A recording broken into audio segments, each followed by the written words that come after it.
It's wonderful to be part of a congregation that just really makes a difference in the lives of so many. And the reason that Christ Fellowship makes a difference in the lives of so many is because you give. You give of your time, your dollars. You serve, you share your salt and light. And it's a wonderful time of the year for us to really make a difference. And I'm just so delighted that we can do that. And it's good to be with you today. Good morning. My gosh, it's good to be with you. Okay.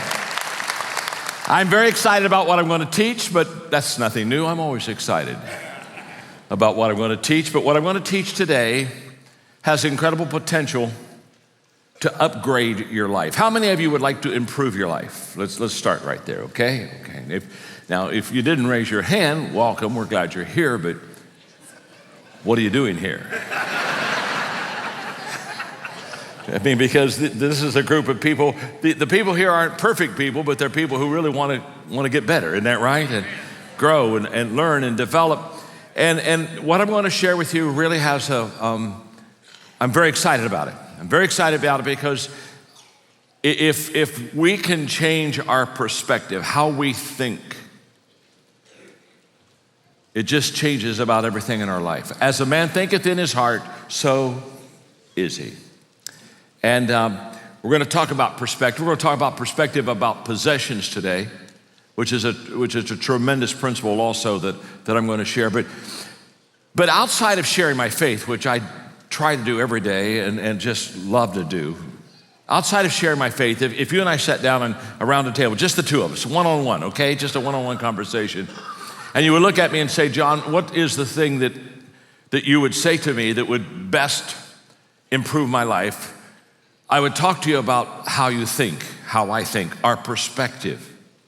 In fact, I put in our lesson today some perspective principles that I just think are huge. And let me just give them to you real quick. Okay, you ready? Let's go.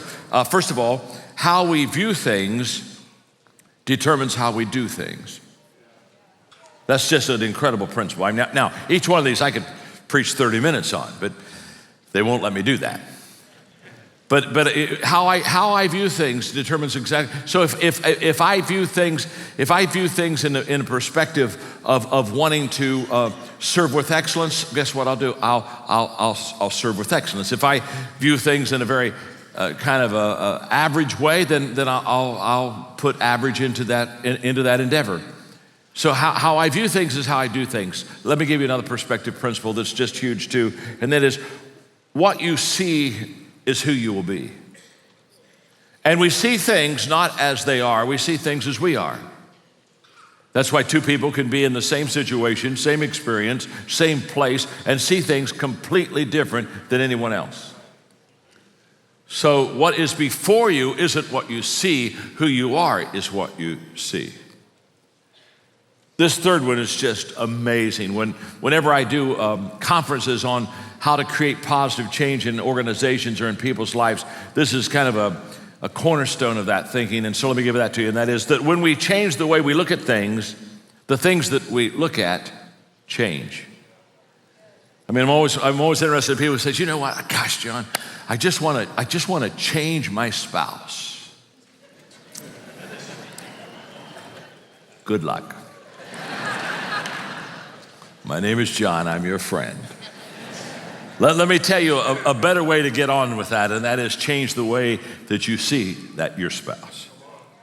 Then all of a sudden, everything begins to turn. These perspective principles I'm giving you, they'll just change your life.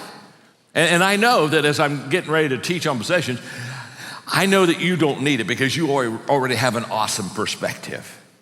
But aren't you glad I'm teaching this lesson for the person on your left today? Huh? Aren't you glad?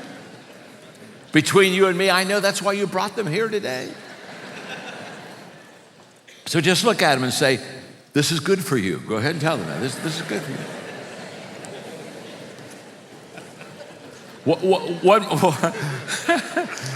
Some of you are enjoying that way too much.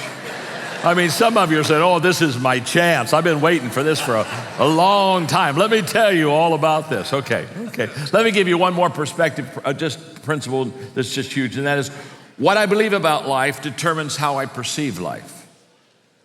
which determines what I receive from life. Powerful. And the reason that I'm giving you these perspective principles is because I do a lot of reflection. And this week being Thanksgiving, I spent some time in reflecting, and reflecting is good for all of us. Reflection turns experience into insight.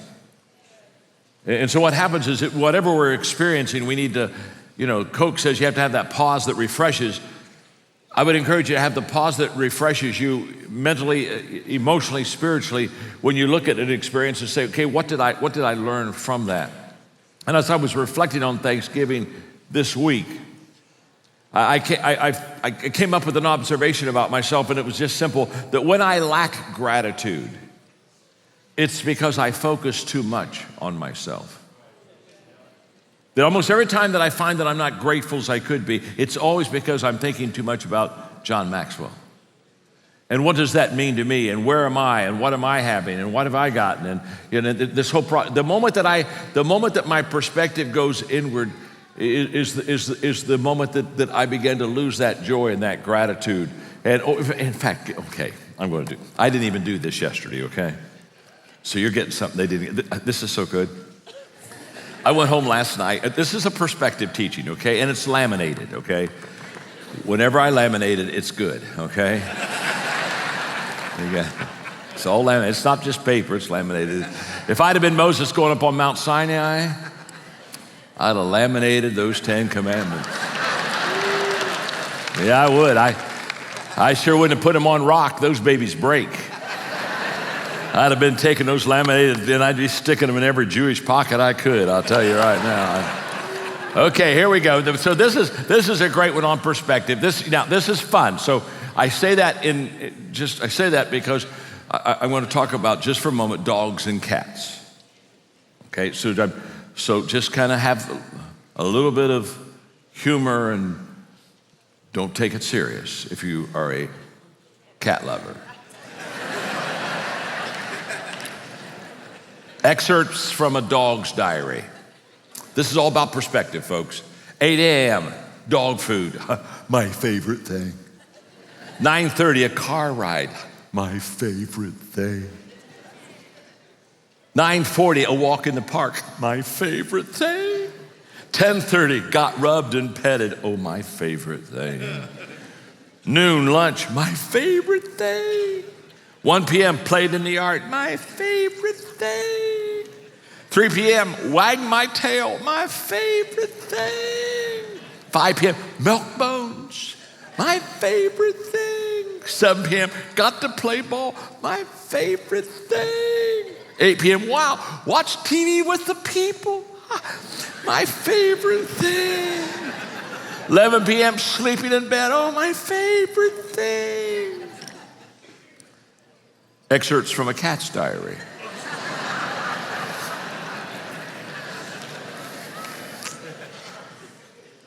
Day 983 of my captivity.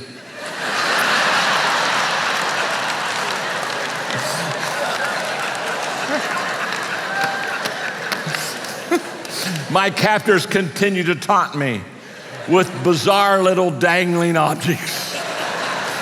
The only thing that keeps me going is my dream of escape. There you are. Perspective is everything, huh? Isn't that fun? Okay, here we go. So the scripture setting is simple. Some of the religious legalists came to Jesus, and they were trying to corner him, to be honest with you, and they asked him the question, who is my neighbor? And Jesus gave him the story of the Good Samaritan, which is all about perspectives that I want to teach today. So let's get to the screen and let's go to the scripture. In reply, Jesus said a man was going down from Jerusalem to Jericho when he was attacked by robbers. They stripped him of his clothes, beat him, and went away, leaving him half dead. A priest happened to be going down the same road, and when he saw the man, he passed by on the other side. So too, a Levite, when he came to the place and saw him, passed by on the other side. But a Samaritan, as he traveled, came where the man was, and when he saw him, he took pity on him. He went to him and bandaged his wounds, pouring on oil and wine. Then he put the man on his own donkey, brought him to an inn and took care of him. The next day he took 2 denarii and gave them to the innkeeper. Look after him, he said, and when I've returned, I will reimburse you for any extra expenses that you may have. Which of these 3 do you think was a neighbor to the man who fell into the hands of robbers? The expert in law replied, the one who had mercy on him, and Jesus told him, go and do likewise. In this story, there are 3 different perspectives about possessions, and I want to give them to you now. First of all is the perspective from the robber's standpoint, because a man was robbed in the story. And the perspective concerning possessions for people that are robbers is that what is yours is mine, and I'm going to take it. That's exactly what they did. They saw the man, they saw he had possessions, what's yours is mine, hit him, knocked him around, took his possession, what's yours is mine, I'm going to take it. Now, I'm not going to spend much time on that because there's a high, well, the odds are quite high that there are very few real robbers here today. So you're probably feeling really good about this perspective because most of us really don't think what's yours is mine and I'm going to take it. But I will say this, we're all born kind of like robbers because there's a very similar thought, perspective from toddlers' perspective. Little toddlers, their perspective of possessions is something like this. If I like it, it's mine. If I can take it away from you, it's mine. If I had it a while ago, it's mine. If I say it's mine, it's mine. If it looks like mine, it's mine. If you're having fun with it, it's mine. If I lay down your toy, it's mine. If it's broken, it's yours. Huh? Toddlers and robbers, pretty close, huh? And you know why that is? It's because we're all born into sin. We're all born with a great amount of selfishness within us. And so there's a lot of people that just basically, they never really go stick somebody up in that whole process, but really basically they're looking around and they're basically saying, truthfully, my perspective about possession is what's yours is mine and I'm going to take it. Okay, we're going to leave that one. Let's get to more where we live, okay? That first one wasn't for you, it was for that person on your left, okay? The second perspective about possession is what is mine, and I'm going to keep it. Now, this is very relevant and sometimes to almost every person in this room. Because every one of us have that sense that the possessions that we have are really ours. And so what is mine, and I'm going to keep it. And that perspective is birthed out of 2 things. It's birthed out of selfishness. And it's birthed out of a lack of awareness about really how possessions work. I had a friend, this is good. I had a friend who was talking to me recently, and he took his son to McDonald's, and his son loves McDonald's fries, so they went up, and so dad got his son a big pack of good McDonald's fries, and we all know how good those are. So they sat down, and his boys across the table from me got the big pack of fries, and got the ketchup, and taking the fries, and dipping them, boy, just enjoying his, and dad's looking over, and dad says, oh, those things look really good. I think I'll have one. And so he reached over to get one of the fries, and when he got right to where the fry was, his son grabbed his hand, and he pushed it away. He said, no, Dad, you can't have those. Those are my fries. So the dad said, I looked at my son and I thought 3 things. Number 1 is he doesn't understand where those fries come from. He doesn't understand I'm the source of those fries. I'm the one that went up and ordered the fries. I'm the one that reached in and I paid for it. He doesn't understand where those fries come from. He said, the second thing I thought, and I could tell as he was telling me this story, his anger was rising. He said, the second thing I thought was, he doesn't understand. I can take those fries from him. I can look at him and say, if that's going to be your attitude about fries, here, I want to take those fries. Or he doesn't understand. If I wanted to, I could bury him in fries. It's not about going, give me 100 fries. Just, bring the wheel. Just bury him. Just bury him. I can bury him in fries. I can take his fries from him.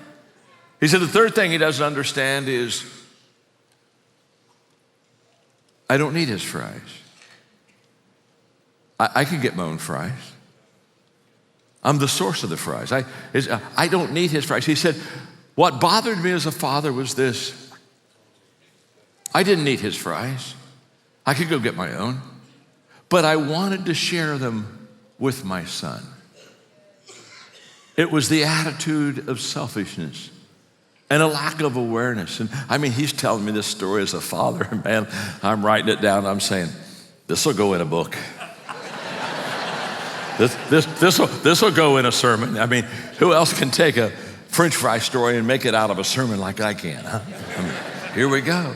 But I thought to myself, that it's so true that sometimes we look at our possessions and we honestly think that they're ours. And because they're ours, I'm going to keep it. And there are two just what I call incompatible words in the English language. One is selfishness, which we are all rooted in. All of us, I am, you are. Hello. Every once in a while I run into somebody and they say, well, I'm not selfish. And I say, what other thing are you unaware of in life? What is there another piece of counseling we could deal with you on the same time? Of course we're all selfish. It's our nature. It's who we naturally are. What's mine is mine, and I'm going and keep it. If you don't think you're selfish, just let me ask a question. The next time you're in a group picture, when you see that picture, who is the first person? Who's the first person you look for? Come on now. You look at yourself. You know how you judge a group picture? How good you look. There's nothing group about it. There's nothing, you look at it, if you look good, you say, great picture. Send it to me. And if you don't look good, okay, do it again. Come on. One more time. You judge, everything is judged around you. With one trifling exception, the world is composed of others. That was a good thought. You just have to think about it for a while. Write it down, and 2 days from now, it'll dawn on you. You see, selfishness and significance. Selfishness is what I've done for myself. Significance is what I do for others. They're just incompatible. And let me just say this because it's so true. Selfish people cheat themselves. The very thing that they're trying not to do, and that is to keep everything for themselves, is what they don't understand, is they cheat themselves. Proverbs 11:24, it's on your screen. A generous person will prosper. Whoever refreshes others will be refreshed. So if I ask all of you, how many of you just like to be refreshed? Well, every hand goes up. Well, how do you do that? Well, be generous to others. You see, it's amazing that every day we wake up and most people, they think, what am I going to reap today? What am I going to receive today? What's in it for me? What am I going to get today? Everybody, they just kind of, okay, I hope something happens good at work today. My gosh. And it's all about what am I going to reap? What am I going to receive today? And there's a whole law of nature that we're missing, and the law of nature is, I don't want to be overcomplicated here. You got to sow something to reap something. If a farmer didn't sow any seed in the spring and went out in the fall and says, man, I'm hoping to reap a harvest, you'd say, you're about the dumbest farmer I know. What a dumb farmer. You got to sow something. Isn't it amazing? We're all committed to what am I going to get? What am I going to keep? What's going to be mine? And we're not committed to the. You see, the problem in this world is not the haves and have-nots. Even though there's a culture that would like to kind of make that the issue, it's not the haves and have-nots, folks. It's the give-nots. It's the give-nots that's the problem. No matter how much or how little you have, has nothing to do with having a generous spirit about possession. So, the first attitude, what's yours is mine, I'm going to take it. Well, come on, that's terrible. We know better than that. But this second one now, this can creep into our life. What's mine is mine, and I'm going to keep it. So let's go to the third attitude, and that is what's mine is yours, and I'm going to give it. And that's the picture of the Good Samaritan that Jesus gives for us in this story. He basically says the Good Samaritan saw the robber, saw his pathetic condition, had pity on him, went over, basically said, what's mine is yours, and I'm going to give it, and I'm going to take time, I'm going to give you my time, I'm going to give you my effort, I'm going to give you my energy. And it is interesting, the priest, the Levite, and the Good Samaritan in this story, they had many similarities in the story. They all saw the problem. Isn't it interesting? Jesus wanted to make sure that every one of us knew they saw the robber. It wasn't like they missed him. They were walking by and looking over to the left when he was over. No. He said they all saw the man. He wants to make sure that everybody understands they all saw the robber, so they all saw the problem, and they all had an opportunity to help. They all could have done what the Good Samaritan did. I mean, he was right there. They could have reached over. They could have helped him. And they all had a reason not to help. And see, the reason not to help, the reason not to give, the reason not to serve, that's what gets us if we have a kind of a selfish mindset. You see, the worst excuse is a good excuse. The bad excuses don't mess us up much. But man, when it's the good excuses, we buy into that. So we have a tendency just to, and by the way, the priest and the Levite, I'm sure they had good excuses. Here's the difference. The priest and the Levite, they had an inside perspective. It was all about them. It was all about, what is this going to do to me? This is huge. This is huge. The Good Samaritan, he had an outside perspective. He not only saw the robber, but he saw the potential of helping somebody. And when you have an inside perspective like the priest and the Levite, in other words, it's all about you, there's a reason they didn't stop. And I'm going to tell you why they didn't stop. It's very simple. They looked at the robber, they saw he was in bad condition, and they selfishly said, if I stop, it will inconvenience me. Oh my gosh. This is going to be a real inconvenience if I stop. I had an appointment. I'm going to miss the appointment. And besides, he's a mess. Look, he's bloody and there's nothing convenient about stopping and helping the guy that's robbed.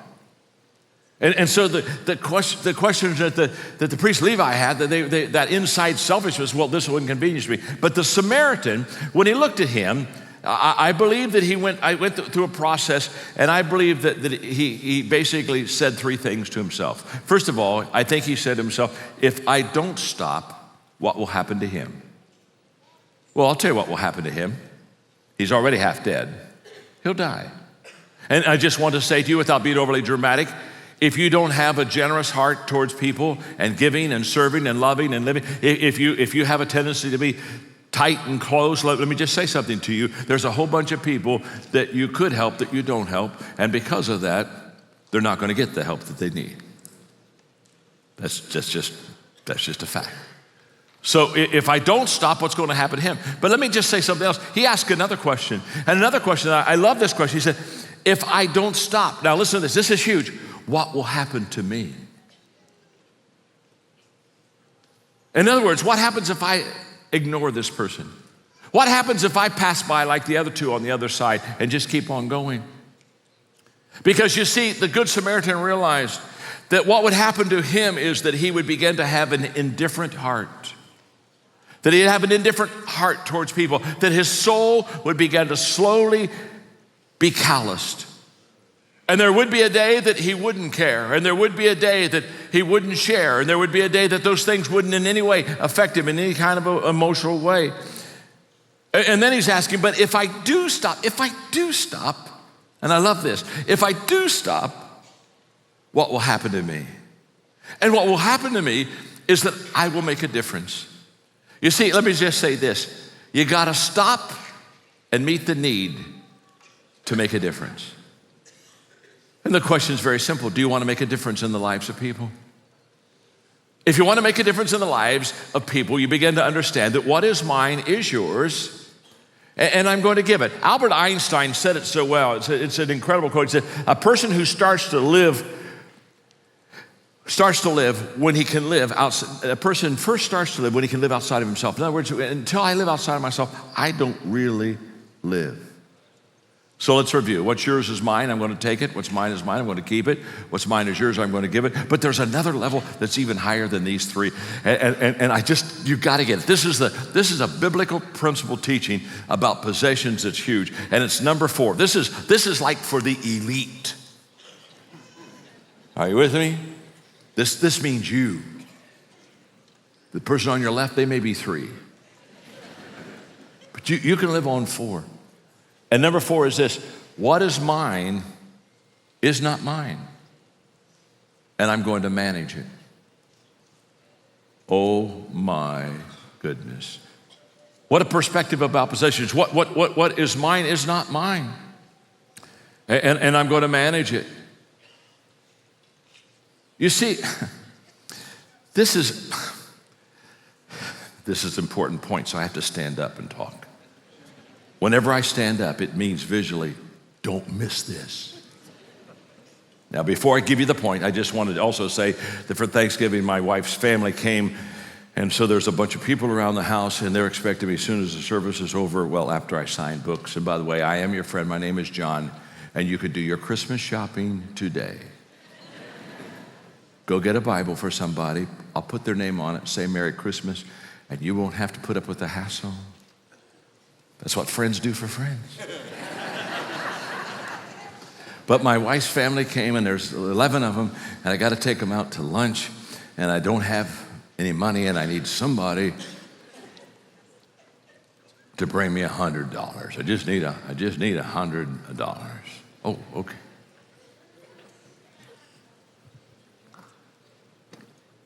Thank you. Wait. Thank you. You're welcome. That's very nice. Thank you.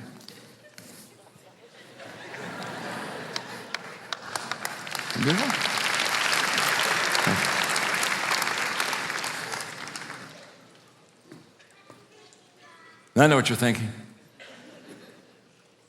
Who was that? What did he do, and why did he do it so quick?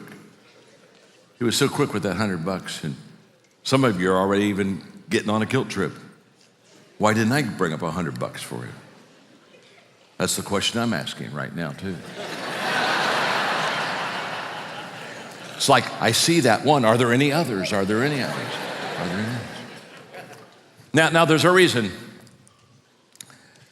that he brought me the $100. His name is Dave. He's a friend of mine. And before the service, I reached in my own pocket and I gave him this $100. And all I asked him to do is, when I asked for $100, would you just give me my $100 back?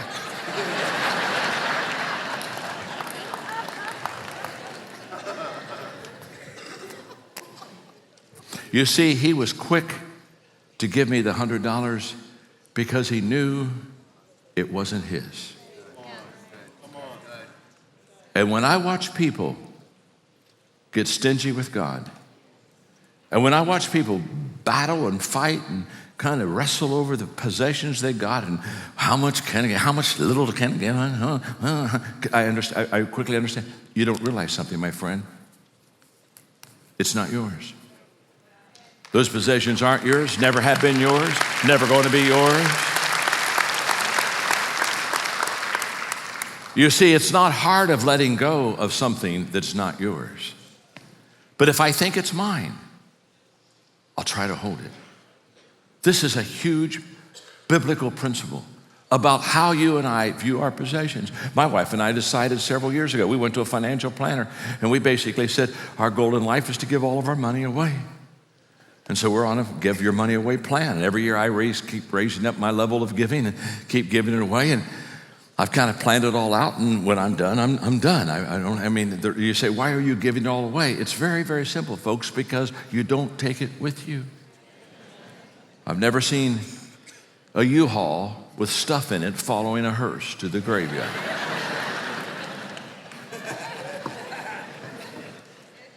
Now, I'm a father. I've taken care of my children. Are you with me?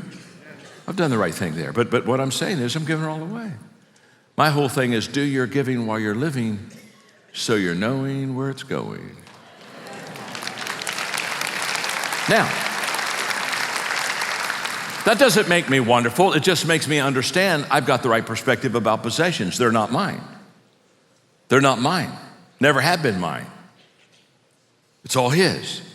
Psalm 24:1, the earth is the Lord and everything in it, the world and all who live in it. Oh my gosh, James 1:17, every good and perfect gift comes from above. Now, let me say something. If you were, and we do this now because of gift-giving time, if you took a gift down to overnight delivery to give to somebody, send to somebody that had a need and you had a gift for them, well, if you gave it to the overnight delivery guy and then you found out instead of delivering it to the person in need, he took it home and had it for himself. You stop and say, wait a minute, what are you doing? Well, he said, I felt you wouldn't have given it to me if it wasn't for me. No, it's marked clearly for someone else. You have no right. That's not your package. That's a package that I'm sending to someone. You're just the delivery person for the package.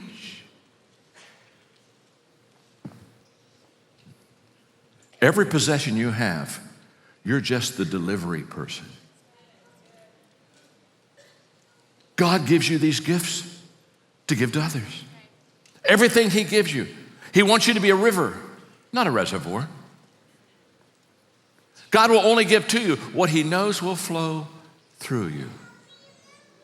And so, many years ago, I sat down and I no longer ask the question, will I give? Of course I'll give. I'm going to give it all away. That's just the way it works. It's not mine anyway. I'm just a steward of it. I'm just a manager of it. But I began to ask myself 5 questions, and I'm going to give them. When I'm asked to give, I want to just put it through a 5-question grid, and I've just got to give it to you real quick. So you just write real quick, okay? And help the person on your left that can't keep up. Number 1 is the leadership question. Does the leader have competence and character? In other words, it's very simple. If I'm going to give to something, if I'm going to be that river and let it flow through me, I want to have confidence that the leadership has competence. They'll maximize that gift, and that they have character. They won't misuse it. And I will just say this: one of my principles in giving is do for one what you wish you could do for many.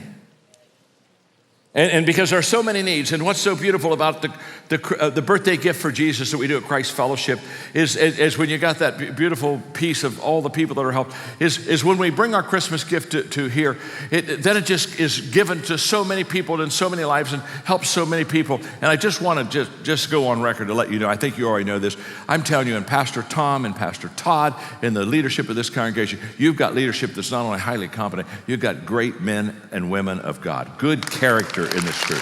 Good character. But I want to make sure it gets into good leaders' hands. I'm not going to put it in somebody's not a good leader hand. They'll misuse it. Okay, number 2 question is the involvement question. Can I give more than my dollars? I mean, is there something else I can do? Can I roll up my sleeves? Can I help somebody? And one of the beautiful things I think about Christ Fellowship is how giving you are with your time and your talents and the things that you're constantly doing. I think that you do that really, really exceptionally well. Question number 3 is the difference question. Is this organization making a difference for others and me?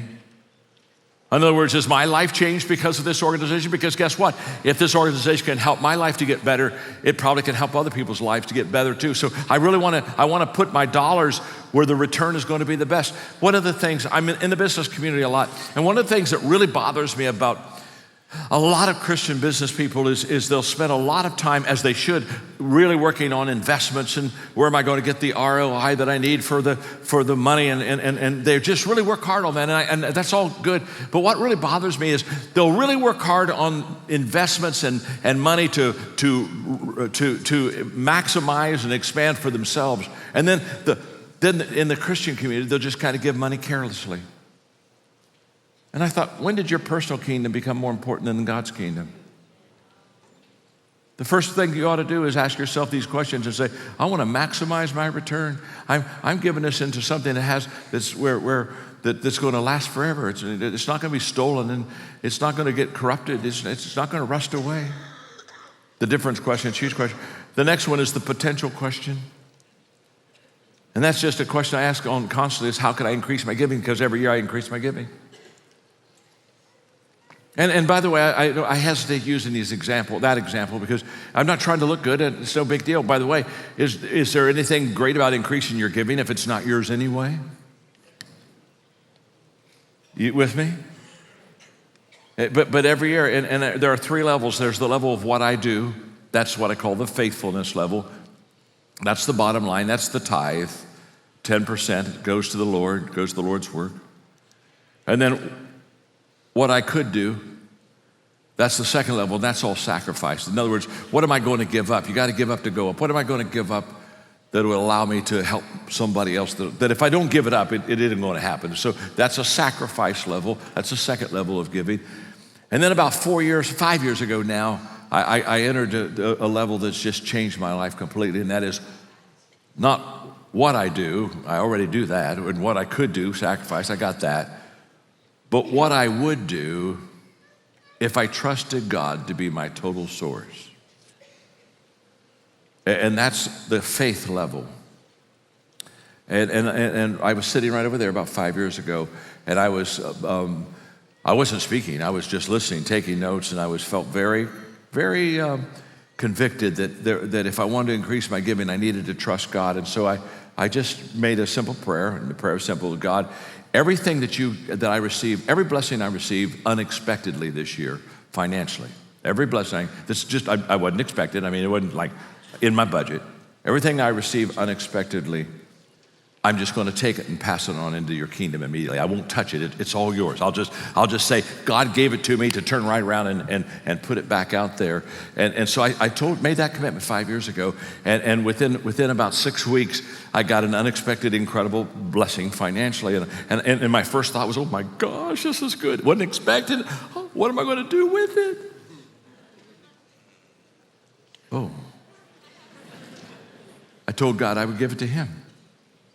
So boom, I gave it to him. I wish I had an hour to talk to you about the miracles I've received in my life, because I live that principle today, and how it has raised the areas and the levels of giving that I can do. Just because, it's very simple, God. You're going to give it to me unexpectedly. I wasn't looking for it. It was kind of caught me. I'm going to pass it on. I'm going to pass it on to you. Okay, and the last question is the God question. And the God question is simply, what is God blessing? And has he prompted me to give? What is God just really blessing? And do I sense that maybe that little God nudge in my life to put it there?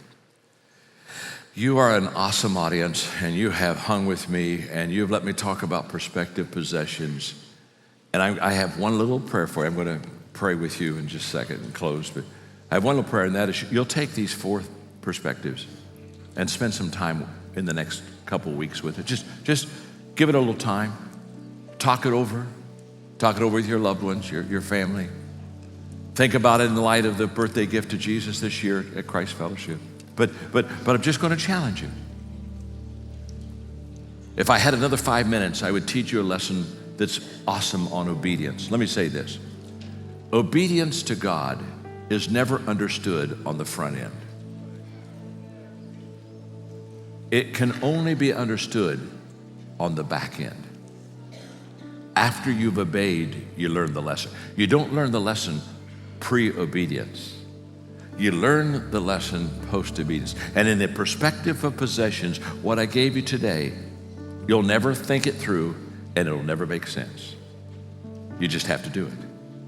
But the moment that you make your commitment to live that kind of life, you'll begin to understand that there is a life for you that's bigger and better and more grand than you could have ever imagined. You will, in a few months, say, John, I never had any idea that I could be living this incredible, blessed life because I followed these perspectives.